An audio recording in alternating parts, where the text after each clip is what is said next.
You ask Tiger to calculate. This deals with finding the midpoint between 2 points. The midpoint between the 2 points is negative 45.5, 43.5. Let's solve it step by step. Plot the 2 points and calculate the midpoint using the formula. The coordinates of point 1 are, x1 equals negative 78, y1 equals 72. The coordinates of point 2 are, x2 equals negative 13, y2 equals 15. PM represents the midpoint of the 2 points.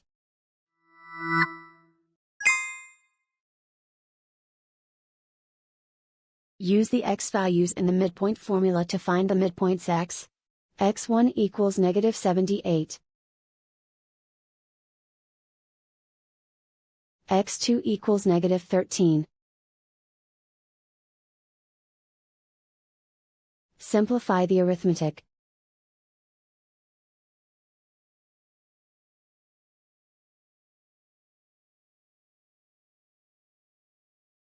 Use the y values in the midpoint formula to find the midpoints y.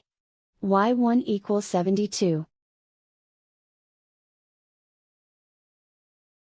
y2 equals 15.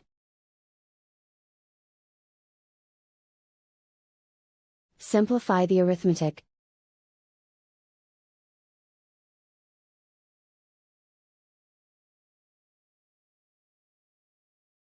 And so, the midpoint is negative 45.5, 43.5.